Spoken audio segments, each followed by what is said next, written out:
Bu sene bir kez daha bu güzel meydanda çok güzel bir etkinlik. Ben tertipleyenlerden, düşünenlerden, emeği geçenlerden Allah razı olsun diyorum. Bugün burada insanların kıyafetleri muhtelif. Belki konuştukları diller muhtelif. Hatta kimliklerinde, pasaportlarında bulunan bayraklar muhtelif olabilir ama burada bizi bir araya getiren bir olduğumuz bir husus var.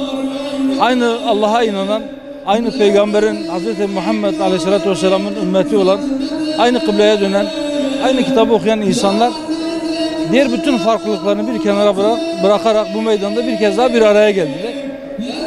Bu bir şey gösteriyor bize, bir şey öğretiyor. Bizim ortak paydamız, bizi bir araya getirecek olan şey, bizi bir araya toplayacak olan şey ve birliğimizi temin edecek olan şey, adres bellidir, bayrak bellidir, zemin bellidir. Bugün bu bir kez daha ortaya çıkmıştır. Bu ortak zemini yakalamak, bunu sağlamlaştırmak, bu ortak yönümüzü daha fazla işlemek ve kardeşliğimizi pekiştirmek mecburiyetindeyiz.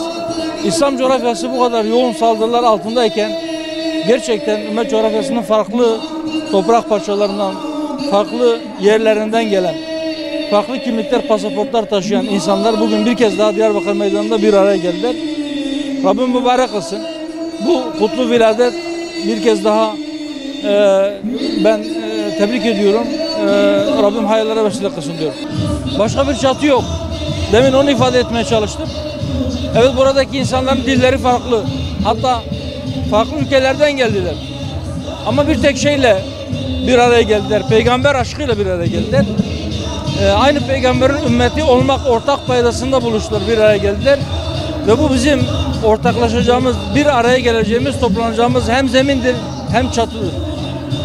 Başka da bir çatı bizi bir araya toplayamaz. Yine sözlerimin başında dediğim gibi bunu tertip edenlerden, emeği geçenlerden Allah razı olsun diyorum. İnşallah çok güzel hayırlara vesile olacaktır. Bir de Diyarbakır gibi bir yerde olması elbette sembolik bir değeri vardır. Nedir o sembolik değer? Diyarbakır, Mekke, Medine ve Kudüs-ü Şerif'ten sonra İslam'ın önemli merkezlerinden bir tanesidir. 639'da Hazreti Ömer döneminde İslam orduları tarafından fethedildikten sonra buranın insanları, burada yaşayan insanlar İslam'la tanıştıktan sonra bir daha bu toprakları küfre teslim etmediler. İnşallah bundan sonra da kıyamete kadar etmeyeceğiz.